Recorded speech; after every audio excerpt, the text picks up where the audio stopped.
நான் கேட்கிறேன், இந்தி பேசக்கூடிய மாநிலங்கள்னு இருக்குல்ல, அந்த இடத்துல எந்த மொழியை மூணாவது மொழியா எடுப்பீங்க? நீங்க சொல்ற மும்மொழி கொள்ள அவங்களுக்குலாம் பொருந்தாதா?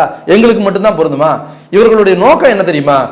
நான் அரசு வழி பள்ளியில நான் படிச்சுவேன். எனக்கு நான் அரசு பள்ளியில படிச்சுவேன். ஓட்டர் டவுசர் போட்டுட்டு நான் ஸ்கூலுக்கு போனவேன்.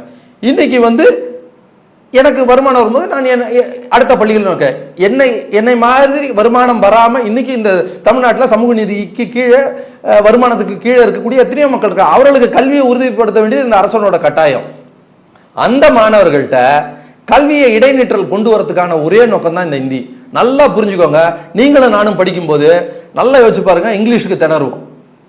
இங்கிலீஷ் படிக்கிறதுக்கு தேவைப்படுவான். எல்லா பார்த்தீங்கன்னா இங்கிலீஷ் எழுதுறதுக்கு பயந்துக்கிட்டு பசங்க ஸ்கூல் எக்ஸாமையே கட் பண்ணிட்டு ஓடி போயிடுவாங்க. ஃபெயில் ஆயிடுவாங்க. இங்கிலீஷ்ல ஃபெயில் ஆயிடுவாங்க. இங்கிலீஷ் எழுத கஷ்டப்படுவாங்க.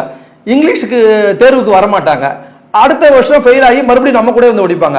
அதற்கெல்லாம் ஒரே காலம். அன்னைக்கு காலகட்டத்தில் ஆங்கிலம்ன்றதே அவங்களுக்கு ஒரு கடினமான மொழியா இருந்தது. அவர்கள் மறுபடியும் நம்ம கிட்ட படிக்கும் போது அவங்களுக்கு அந்த ஒரு குற்ற உணர்ச்சி இருக்கும். அப்புறம் பாத்தீங்கன்னா ஒரு 8th 9th அவங்க ஸ்கூலை விட்டு டிராப் அவுட் ஆயிரு. ஏன்னா சின்ன பசங்களோட சேர்ந்து படிக்க முடியாது.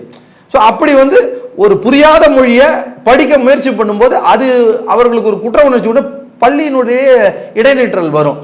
அப்படி ஒரு இடைநிற்றலை கொண்டு வருவதன் மூலமாக இங்க இந்திய கொண்டாந்து இங்க படிக்கிற எல்லாரையும் பாதியிலே ஸ்கூலை விட்டு டிராப் அவுட் பண்ணணும். அதுதான் இந்த மும்மொழி கொள்கைகளுக்கு பின்னாடி இருக்கக்கூடிய மிகப்பெரிய சதித்திட்டம்.